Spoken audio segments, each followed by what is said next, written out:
And we have Andrew Troy, Christina Devar, Alicia Buckles, Aaron Coates, Kyla Leonards, Maddie Scott, Michaelina Grimmett, Griffin Smith, Katie Fairbanks, MCAT, Missoula Currents. And in 206, we have Commissioner Bureau and Strohmeyer, Allison France, Vinnie Pavlish, Lisa Kuhn, Chelsea Whitman, Chet Krauser, Ann Hughes, and Annie Cappy. Thank you. Is there any public comment on items not on the agenda? Consent agenda, we have all eight items. Anything that needs to be pulled out or discussed separately? We approve the consent agenda. Second, any further discussion or Griffin public comment? Smith has his hand up. Griffin. Yeah, I was hoping to hear more information about the Hope Rescue mission contract to do justice work. Thank you. I'm kicking it to Ann Hughes. I'm kicking it to Chelsea. Oh, go ahead, Chelsea. Griffin, do you have specific questions or? I was just curious about it. So we took some remaining funds from a grant that we had to give an operational, I guess, pool of money to Hope Rescue Mission to help them, I guess, provide vocational and training and housing resources for the residents at Hope. TSOS. Or at TSOS, thank you. I don't know if I've got. That's the basic gist of it. If I recall correctly, it's up to $1,000 per individual for the whole year, and the agreement is for a year. Correct. Right. Yeah. Thanks. One more question. Is this the first time you guys have had an agreement like this? Yes. What have we done in the past? Is just this, like, This pot of money was left over from our Safety and Justice Challenge Grant 3.0, which ended June 30th, but the funders gave us permission to extend it for if we had a plan to use it. And so part of the plan was the Hope Rescue Mission, and the other item on here, Barbara Smith, the CTI training. So we decided to help the TSOS, is it TSOS. TSOS? TSOS. Yeah. Temporary safe outdoor space.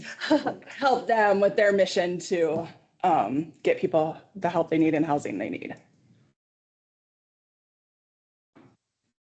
All right, thank you. Just another way to remove barriers for folks who are looking to move forward.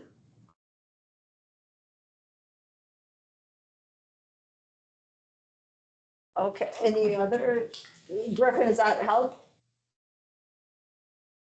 Yep. I was just curious about that. Thanks. Okay.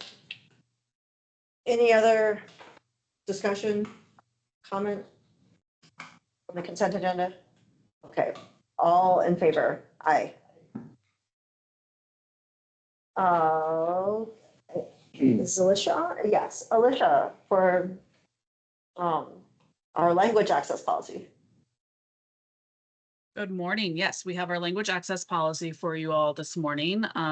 This policy just commits us to ensuring that all of our community members can access our services, particularly making sure that we have interpretation and translation services for those who have limited English proficiency or are deaf or hard of hearing, so that we have those services available for when they come to get our to access our services. It also, the policy itself outlines when it's appropriate to use resources like Family or Google Translate, and why an authorized interpreter is usually more appropriate in a lot of cases, and how we can do that. And then also provides guidance to help departments set up services We do currently contract with Multilingual Technologies who provides services for a number of our departments, and we're working on getting that and even more of them. And then additionally, we have a couple of departments that continue to use Language Line. So we have the policy, but we also already have the services in place to ensure that our departments can actually access these services. Thank you. I've been working on this, I feel like, for like a year. It has been a Or process. longer. Yeah. Exciting, thank you. Any further discussions, comment? That we approve the policy. Second, okay. Any further discussions or comments? Okay. All in favor? Aye. Commissioners, I'm sorry, I missed on the consent agenda, number 8, for the detention center. It says chair will sign. Actually, Dave started signing those documents when he was acting chair, so he They will will continue sign. to sign. Yes, so Dave will continue to sign those. So I just wanted to Thank mention you. that, sorry. Will you make sure that I don't accidentally sign something? Yes. Okay. Great. Yes, I will make sure. As we sign anything that comes before. I got you. Thank you. Thank you. Okay, thanks, Alicia. Chelsea? Yeah.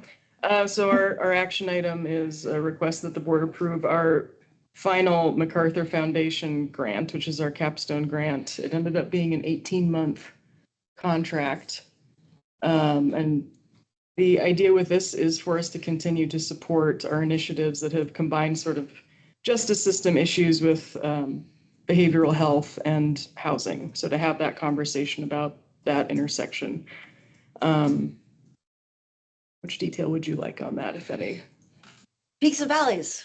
Peaks and valleys. Yeah, like what are you excited about or what have we accomplished or, I mean, We're still headlong into the Just Home work, which is quite a lot. We're looking at housing interventions for transitional aged youth who have been system involved. So kids who are turning 18 through 24 and have foster justice system involvement. There's a lot going on that. We're sort of mid-stride in that project, but it's been really exciting. One of the other things that we are doing that was on the consent agenda is to bring in critical time intervention training for the case managers and service providers that work with this justice involved population that have behavioral health issues, and set kind of a standard of how those cases are handled and managed, and an expectation for how things move through a system so everyone's on the same page. It makes it can you maybe tell a little story or an example of like, yeah, CTI or? I'm probably not the one to give a good anecdote, but it's essentially a structure for like what wraparound services should look like. Like, how do we define that? And, you know, how do we make sure that things are done in a timely way and passed off responsibly, sort of from one provider to another? We feel like a lot of this is really timely with the closure of the Johnson Street shelter, and we've sort of had this all hands on deck, like housing and shelter conversation in our community. And so we feel like this is a natural continuation of that for the folks that we're working with that have barriers due to addiction, behavioral health, and housing. An age or youth, yeah. Yeah, and I mean, they're just inherently short on a lot of those, you know, income and credit history and rental history and things like that. So how can we level the playing field and sort of carve out of that shelter population where we can? Thank you. Did you want to add anything? It's 115,000 for the 18-month period. We have some salaries in there, some, there's travel for conferences, meeting expenses, there's direct assistance to help those clients and stuff like that. So I feel like it's a well-rounded grant to get the help. And it's only for this age group or no? No. This is for any justice involved. Yeah. This is for everyone. The Just Home grant that Homeward is managing is focused on that transitional aged youth population. Oh, okay. But part of the capstone grant is paying a portion of my salary, and I'm working on that. So it's all sort of interconnected. Yes. Thank you. Okay, I move that we approve the grant agreement. Enthusiastic second. Any further discussion or public comment? Okay, all in favor? Aye. Thank you Yeah. so much. Hey, guys. Correspondence. Thank you for making this happen, Allison. Oh, yeah, of course. I guess I can just speak to it really quickly. So this is just a letter you guys signed last week, I believe, on the 2nd to Oakwood Properties, which owns the Troy Village and Harvey's Mobile Home Park. Harvey's Mobile Home Park is in Bonner, I believe, that area. Anyway, we ended up sending it after they announced they would decrease their increase to the rent, but we wanted to reiterate that even small increases, especially when they compound year over year, are really hard on these residents who are often needing to make really difficult choices between food, medicine, all sorts of different things. So just a reminder that they should keep their increases as low as possible. Yes. Thank you. Yeah, thanks for turning this around so quickly. Yeah, and John was a big help on it too. So. Thank you, John. Okay, budget presentations. Chet? Yeah. So this one is one that's kind of come on a little bit later. It's somewhat opportunistic. Our existing landlord has an additional space that's a street front space that we have visited with them about that we think would help us with some of our ongoing space needs challenges. And so this is a budget request that would support essentially expanding to that space. So the current. Where? Sorry, I just like had a blank. Where's the space? So it's one of the retail spaces right below us. So Oh, our office at 127 East We'll take Main. up both stories. Yeah, well, it'll just be that one street front space. There was an art gallery in there. It's right below our existing lobby area, I guess, for lack of a better term. So it's vacant, has been vacant for at least a couple months, if not a little bit longer than that. We had reached out to them as we've had ongoing discussions around space needs in our existing space on the full second floor of that building. And as we continue to grow, we're essentially out of space now. With the addition of this, the two primary benefits would be one, additional space.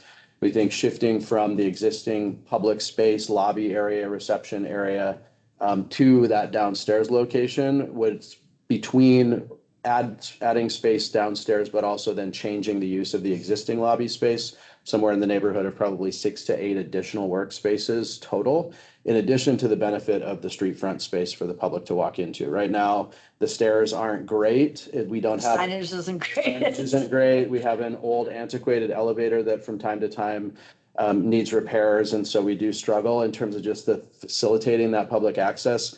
In addition, I think there's some good opportunity for us because of that more public exposure to do more engagement with the public. We could demonstrate some partnerships that we're working on, highlight projects, have a more of a walk-in opportunity for people to come and talk to us about any number of the departments that are within lands and community. So there are some other benefits I think that we would expect to see, maybe things that we would think of with that space that we currently aren't thinking about our space now. The way that this is proposed and arranged is essentially it's close to the square footage cost that we're paying now for the second floor. We're currently paying, as of this fiscal year, $2,307 a square foot.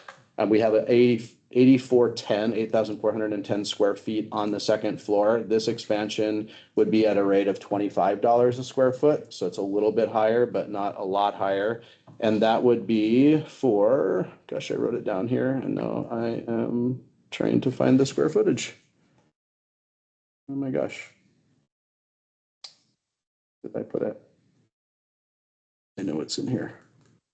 1783. So we would have an additional parking space along with that. There's some additional storage space that's part of that main floor space that would also give us, storage for bicycles, et cetera, for folks that are commuting into our office and those sorts of things. So that is the additional cost. We would essentially add this as an amendment to our current lease, and then it would follow the same terms. So it has a 3% increase each year. That's what we have existing with our current lease. They would obviously be at two different rates, the $2,307 per square foot upstairs and the $25 downstairs. They each would have their own CAM associated with them. The same would continue for our upstairs space in terms of the process approach there. The CAM downstairs would be around $970 a month.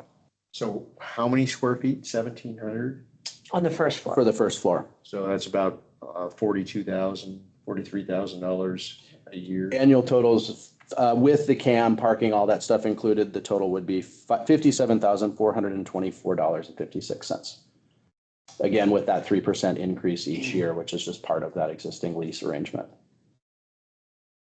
Are you planning on offsetting it with revenue from merchandise sales? There. We had not contemplated that, Dave, but that's very entrepreneurial. So Think about we could what you certainly might think sell. about that. Yeah. Any other questions that you have on that? No, thank you. Yeah. All right. How many square feet are upstairs? It's like, 8,410. Okay. And then we have 4 parking spaces as associated with that. There would be an additional. So we'd have 5 parking spaces, the upstairs space at 8,410, the downstairs space at 1,783. okay.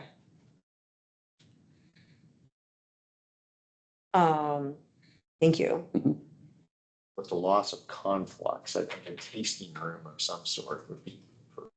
I mean, there's an olive tasting right next door, the olive oil tasting. You know that we are on the same page when it comes to those sorts of things. So I'm a good audience. Yes. Thank you. Thank you. Upcoming events, invitations. Okay, we're set. Thank you all. Have a you. great day. Good night.